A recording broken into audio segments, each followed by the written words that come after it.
va aller mieux. Ah. Ça va vous? Il fait un petit peu chaud aujourd'hui. Vu que on est dans le moment de pic de chaleur, ça va être l'enfer. Bienvenue dans une vidéo où cette fois je vais vous raconter un petit peu l'histoire que j'ai notamment avec tout simplement l'obésité morbide. La vidéo commence extrêmement fort. C'est une story time, mais en même temps, à l'intérieur, vous pourrez, par exemple, retenir certains conseils si, par exemple, vous avez envie de perdre du poids pour votre santé. Surtout, ici, ce n'est pas un appel, et je le dis bien, ce n'est pas du tout un appel à l'apologie de la minceur ou le fait qu'il faille forcément perdre du poids pour être beau ou pour être belle. Je vais vous raconter un petit peu mon histoire par rapport à l'obésité, mais à aucun moment je ne fais l'apologie de la minceur, du fait qu'il faut culpabiliser tout le monde, c'est pas le cas. Et comme vous avez pu le lire, oui, j'ai perdu 40 kilos en moins d'un an. Ce sont des faits qui se sont déroulés de septembre 2016 jusqu'à juillet 2017. Et on va commencer tout de suite avec le départ de globalement qu'est-ce qui est arrivé un petit peu dans ma vie. Je vais pas vous faire la totalité parce que ça va être très très long. J'ai toujours eu des troubles de l'alimentation ou des TCA, et ce tout au long de mon enfance et de mon adolescence, c'est un petit peu le début de ma vie d'adulte. Et effectivement, j'avais déjà un petit peu des troubles alimentaires, et effectivement, j'étais à l'époque toujours un petit peu en surpoids, et quand j'ai du coup atteint la fac, là vraiment, j'ai vraiment atteint le point d'être dans de l'obésité morbide, on peut le dire, parce que je faisais... en fait, je oscillais entre 106 et 102 kilos à l'époque, quand j'ai commencé à perdre du poids en septembre 2016. Et ça, c'est tout simplement une résultante d'une rupture d'ailleurs de fiançailles, dont j'ai vaguement évoqué le sujet du coup dans ma vidéo sur de la timidité maladive à l'extraversion. Eh bien, j'ai voulu changer drastiquement. Et ça a pris une tournure plutôt inattendue, parce que sincèrement, je pense que j'en suis à ce stade dans ma vie actuellement, et comme je suis maintenant, parce que j'ai eu le courage et l'esprit et le niveau de discernement suffisant pour rompre, certes en moins de 6 secondes, mais bon. Parce que oui, il faut savoir que à la base, quand j'ai découvert son infidélité, je l'ai quitté dans les 6 secondes qui ont suivi cette découverte. Alors vous me direz c'est très rapide, mais c'est un effet cumulatif, parce que c'était la deuxième fois qu'il me trompait. La première fois j'ai pardonné, grave erreur. La deuxième fois, ça n'a pas été le cas, du coup j'ai pris mes affaires, fini. Et suite au fait que je me sois libérée de ça, j'ai drastiquement changé, j'ai vraiment changé littéralement de manière drastique, même ne serait-ce que d'un point de vue physique, parce que bon, passer quand même de 102 kilos à 40 kilos de moins, vous avouerez que en moins d'un an, c'est quand même particulièrement choquant. J'ai limite eu cette sensation de libération à ce moment-là, et c'est ce qui m'a poussée du coup à perdre du poids, mais pas parce que je voulais me venger, mais parce qu'en fait, je sentais que j'avais besoin de me reprendre en main, mais surtout pour ma propre santé, parce que j'avais quand même beaucoup déjà j'avais un poids clairement qui commençait à être dangereux pour ma santé, j'avais des problèmes respiratoires à l'époque, pour me déplacer, des douleurs lombaires, enfin il y avait beaucoup de choses qui allaient pas, et clairement mon corps m'a dit qu'il fallait arrêter. La relation, mon alimentation qui était clairement anarchique, surtout qu'en plus c'était le genre de personne à me pousser à manger un petit peu de la junk food, pas vraiment à être comme ma famille m'avait éduqué et m'avait appris à m'alimenter de cette manière, même si bon, ils m'ont un petit peu forcé sur certaines choses qui étaient de trop grande quantité globalement de nourriture pour moi, mais bref. Quand j'ai commencé à sortir avec lui, j'ai pris probablement entre 15 et j'ai dû prendre au moins entre 15 et 20 kilos de plus, et déjà en soi c'était des indices que je n'aurais pas dû continuer, parce que quand vous commencez à changer à ce point là parce que vous êtes avec quelqu'un, c'est mauvais signe. Du coup effectivement la rupture a eu lieu, je vous la fais courte, la rupture a eu lieu en septembre 2016. J'ai ralenti au niveau, du coup je ne mangeais plus de junk food du tout. Je mangeais de manière très limitée. Au début, ça a été un peu particulier parce qu'il a un petit peu fallu faire un peu ce que j'appelle une cure frugivore, c'est-à-dire qu'en fait, à un moment, pendant peut-être un mois ou deux, je mangeais exclusivement des fruits et des légumes. Très peu de glucides, vraiment j'étais en fait en train de faire un régime à base de fibres. Ça m'a permis en fait de nettoyer un petit peu mon organisme, parce que bon, j'avais quand même accumulé beaucoup de choses dans mes artères, j'avais quand même une alimentation qui était affreuse avant.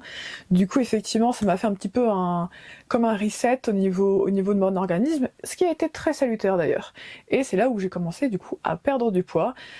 Et effectivement, j'ai fait en sorte, au fur et à mesure, après avoir bien nettoyé mon organisme, de justement ne pas tomber dans le fait de faire un régime, mais plutôt de faire un rééquilibrage alimentaire. J'ai commencé à faire beaucoup de recherches sur le rééquilibrage.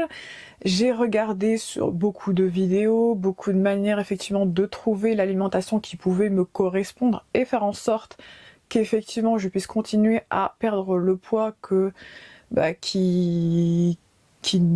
le poids en fait que j'avais en trop. Et donc c'est à ce moment-là que, comme je voulais atteindre mon poids de forme, effectivement un poids qui était sain et un poids de forme pour moi, du coup j'ai continué, j'ai fait du rééquilibrage alimentaire, j'ai fait énormément de recherches sur le sujet pour justement ne pas tomber dans des carences. Après c'est du cas par cas, donc effectivement mon cas ne peut pas s'appliquer à tout le monde, mais ici je vous raconte du coup comment c'est arrivé. Et au fur et à mesure, j'ai commencé vraiment à fondre globalement et à perdre de plus en plus de poids. De septembre 2016 à décembre 2016, je faisais 35 kilos de moins. Mon organisme a plutôt bien réagi pour le coup. Après, tout le monde n'aura pas ces résultats-là et c'est normal parce qu'on n'a pas un organisme qui est similaire les uns aux autres. Ce n'est pas possible, mais dans mon cas effectivement j'ai un organisme qui réagit très rapidement, mais après chacun a ses propres résultats et c'est très bien comme ça. Le but c'est pas de se comparer ou d'une compétition ou que sais-je, c'est pas du tout le cas, mais effectivement c'est faisable de perdre du poids tout en mangeant équilibré, sans se priver mais sans non plus tomber dans des excès d'un côté à l'autre en soi. Et oui, vous pouvez perdre du poids. Après, c'est une question de temps, c'est une question d'organisme, c'est une question de beaucoup de choses différentes. Mais vous n'avez pas besoin de forcément faire un régime qui va vous miner et vous causer plus de tort qu'il n'en réglera au final. La vraie importance dans la vie, c'est pas tellement d'être mince, c'est pas tellement d'être gros, c'est pas tellement d'être grosse, c'est pas tellement d'être que sais-je. Si vous avez cette sensation que vous avez besoin de perdre du poids, parce que c'est pour votre santé, pas pour le regard des autres, mais parce que ça vous apportera tout simplement un gain au niveau de votre santé. Parce que en soi, les régimes ne servent à rien.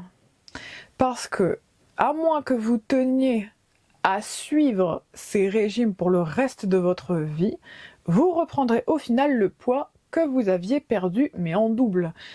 Et c'est pour ça qu'il vaut mieux viser un équilibrage.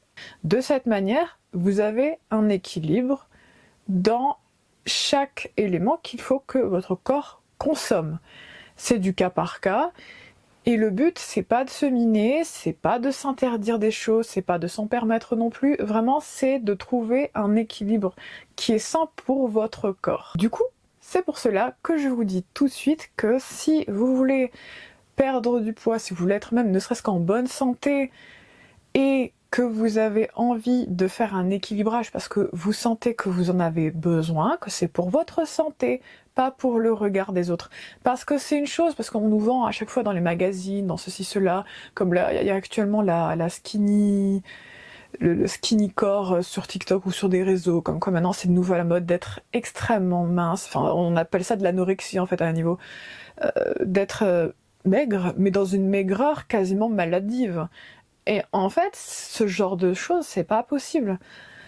Ça donne tellement une mauvaise image de la santé physique, comme si en fait, pour être beau ou belle, il fallait forcément être extrêmement mince à ce point-là, au point où vous avez l'impression que la personne, elle a été dans un camp où personne ne la nourrissait, parce que globalement, ça ressemble quand même beaucoup à ça. Et c'est un mauvais mouvement ça, parce que vous pouvez avoir des formes, et en même temps être en bonne santé, et en même temps avoir un poids de forme idéal pour vous, pour votre ossature, pour votre santé, pour vos organes, pour vous tout simplement. Et c'est ça l'important, c'est d'atteindre ce point idéal pour vous. Pas pour les autres, pas parce que oui, mais machin, on peut pas être... Non, la beauté, c'est excessivement subjectif. Vous savez, fut un temps, et ce notamment en Mésopotamie, les femmes, par exemple, qui étaient révérées, étaient des femmes avec des formes. La déesse mère avait, si vous ne savez pas, en fait, il y avait, selon la mythologie du coup mésopotamienne, eh bien, en fait, la figure qui représentait... la divinité de la nature, la déesse mère, en Mésopotamie du coup, était une femme avec beaucoup de formes parce qu'elle symbolisait la fertilité et surtout l'abondance. Et au fil des siècles et des millénaires, on peut même le dire, l'idéal de beauté a beaucoup évolué, alors qu'au final, est-ce que c'est bien censé de se focaliser entièrement sur l'idée que bon bah cette année la mode est au fait d'être extrêmement maigre, quand il y a un an, la mode c'était d'avoir un bon boum-boum, si vous voyez ce que je veux dire.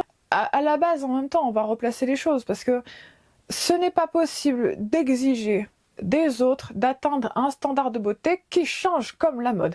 À un moment, il va falloir cesser ces bêtises. Et ces bêtises, il faut qu'elles cessent maintenant. Parce que c'est vraiment réducteur. Et comme si au final, non mais t'as juste à changer. Non, c'est un corps. On peut pas se permettre de jouer avec la santé des personnes, tout ça à cause d'un mouvement ou d'une mode actuelle sur bon bah c'est le corps. En fait, on n'est pas dans un garage. C'est pas possible en fait de suivre un truc pareil. Et même, j'irais même jusqu'à dire que c'est malsain que chaque année on nous dise alors cette année le corps idéal c'est ça. Mais tu t'es cru où là? C'est quoi ces conneries à un moment? Le but c'est d'être en bonne santé, c'est quoi ces bêtises? Genre oui maintenant c'est ça. Eh attends. Déjà à la base, ça ne se faisait pas de dire le chien de l'année, faut avoir un chien comme ça pour être à la mode. Déjà ça se faisait pas. Ça ne se faisait même clairement pas. Et ça ne se fait encore moins de sortir ah oui mais cette année les corps, la mode c'est à être hyper skinny. Je crois pas non. Parce qu'en fait c'est vraiment accepter que quelqu'un nous dise ça. Et c'est non. La mode en soi, déjà je considère que c'est quelque chose qui est intéressant, mais qu'il ne faut jamais mettre sur un piédestal et se dire que forcément c'est meilleur que les goûts que vous pouvez avoir. C'est-à-dire que on peut s'en inspirer, mais faut pas tomber dedans, ni non plus se laisser aveugler entièrement, comme quoi ça c'est vraiment l'idéal à chercher, comme quoi ça c'est l'ultime réponse, et tous ceux qui ne rentrent pas dans ce cadre ne sont pas dans le vrai ou dans ce qui est beau, ça ne veut rien dire. Concrètement, tu peux t'en inspirer, mais c'est pas pour autant qu'il faut partir, ou il faut partir du principe où c'est parole d'évangile, parce que c'est pas le cas.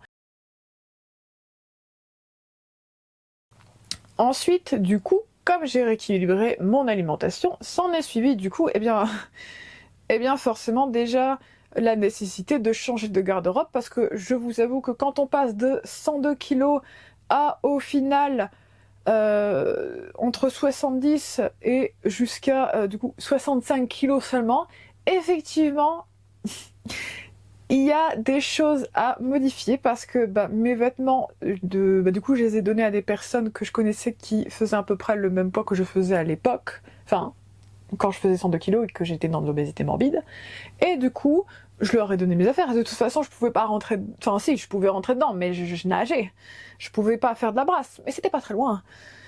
Et du coup effectivement j'ai dû acheter de nouveaux vêtements, et c'est là que s'est posé la question de mais quel style je veux du coup par la suite, parce que le fait de perdre du poids et surtout de perdre beaucoup de poids à ce point-là et de passer quand même d'une personne qui était considérée comme une petite grosse, une obèse, une grosse tarte, parce que oui, je me suis fait insulter de ça, et pas seulement par des personnes que je connaissais à l'extérieur de ma famille. Et pour le coup, effectivement, quand on passe de se faire insulter, humilier très régulièrement à cause de son apparence, à en fait, du coup, devenir quelqu'un qui rentre dans les standards de beauté, on va dire. Après, je dirais pas que je suis la personne la plus belle du monde, mais je reconnais être une belle femme. Voilà, c'est dit. Et le premier qui dit quelque chose en commentaire en mode « Ouais, mais tu fais pas 60 ou 50 kilos, alors ça compte pas », le commentaire, il sautera, sachez-le.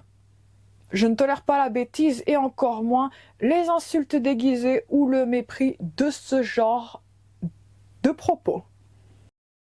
Ça m'arrive encore d'oublier à quoi je ressemble actuellement et de ne pas forcément comprendre pourquoi quelqu'un m'aborde. Je pense très souvent d'ailleurs que c'est pour trouver son chemin, plus qu'autre chose, même si quand même je repère les signes avant-coureurs maintenant des gros charros de service, mais du coup, ou même des personnes qui ont envie de séduire tout simplement. Mais effectivement, j'ai tendance à oublier ça, et quand j'ai perdu beaucoup de poids la première année, effectivement, j'ai eu beaucoup de mal à comprendre, et par moments ça me vient même, j'en viens même très souvent à oublier à quoi je ressemble, ce qui est parfois très cocasse, je vous avoue. Il y a beaucoup de situations très improbables par moment où vraiment je regarde avec une grande incompréhension les personnes qui font des réflexions sur le fait qu'elles sont par exemple surprises que je sois encore célibataire ou etc. Je perçois un peu ça comme quelque chose d'incompréhensible. Pas forcément constamment, mais de prime abord, c'est ce qui me vient à l'esprit en premier, c'est le fait de dire qu'est-ce que tu racontes. Et du coup, j'ai dû changer de garde-robe et j'ai gagné confiance en moi, même si au début j'étais plus ou moins comme avant au final. Et effectivement, j'ai gagné du coup confiance en moi. J'ai appris aussi à m'affirmer, pas forcément à partir du moment où j'ai perdu déjà les 35 kilos, mais plutôt dès lors où j'avais rompu avec mon ex. Effectivement, là, j'ai commencé déjà à gagner en confiance en moi, parce que rompre avec quelqu'un, déjà en si peu de temps, 6 secondes, c'est quand même spécial. Et le fait de m'être levée pour moi-même et d'avoir juste dit stop, en fait, ça a vraiment marqué un point de rupture, et c'est ce qui m'a permis de changer à ce point-là, d'être la personne que je suis maintenant. Et de par ce faire, non seulement j'ai perdu beaucoup de poids, à l'heure actuelle je suis à 40 kg de perte que je n'ai pas repris, parce que oui, j'ai dû stabiliser du coup mon poids. Normalement il faut 3 ans pour stabiliser son poids, et comme ça vous ne reprenez plus le poids que vous avez perdu au préalable, voire un peu plus. Et s'en est suivi du coup un changement alimentaire, du coup un rééquilibrage, mais également un gain de confiance en soi. J'ai commencé effectivement à oser beaucoup plus de choses, et également j'ai commencé également très surprenamment à avoir un regard beaucoup plus éclairé et également beaucoup plus incisif par rapport au comportement que les autres pouvaient avoir envers moi suite à cette perte de poids. Parce qu'il faut savoir que, du coup, comme je me faisais régulièrement insulter et humilier à cause de mon apparence et surtout de mon poids quand j'étais du coup plus jeune, et que j'ai perdu du poids en un an, grande perte de poids, j'ai commencé à observer que les gens, curieusement, étaient beaucoup plus gentils, beaucoup plus accueillants, et aussi beaucoup plus prompts à me draguer. Y compris par exemple des personnes qui s'étaient permises de m'insulter et de m'humilier, y compris dans mon dos ou en plein devant moi, et qui au final venaient en mode ah et tout, t'as changé, t'es belle et tout, machin et tout, etc. Et concrètement, je les ai laissés parler, parce que je voulais voir à quel point le degré d'hypocrisie dans leur corps était présent. Parce que oui, en fait, je suis ce type de personne qui, si vous avez eu le malheur de m'insulter ou d'être quelqu'un d'ignoble, non seulement je vais garder en mémoire ce que vous avez fait, mais en plus, si il arrive un jour où cette personne va revenir en mode oui machin, finalement je suis désolée, etc. Alors que cette personne a été ignoble et qu'au final elle me traite bien seulement parce que j'ai perdu du poids et que je ressemble à ça, je ne suis pas du genre à faire ah et tout machin, je t'aimais bien à l'époque, t'étais pas très gentil, mais je t'aime bien, viens, on sort ensemble. Non. Parce qu'en fait, si une personne vous insulte et est quelqu'un de méchant avec vous, gratuitement, quand vous aviez une apparence différente, et que maintenant que vous êtes devenu canon, et que tu slayes de l'enfer jusqu'au paradis, finalement, le gars ou la meuf, peu importe, je mets tout le monde dans le même sac, vient et sort comme quoi, ah oui et tout, t'es canon, t'es devenu ceci, t'es devenu cela, et retourne sa veste globalement comme un gros ragondin. Non, ne les laissez pas venir dans votre vie, parce que cette personne, elle n'est pas moins ignoble maintenant qu'elle l'était avant. Il n'y a pas de mystère en fait, parce que quand on est quelqu'un de bien, peu importe l'apparence des gens, on les traite correctement, on les traite bien, on les respecte.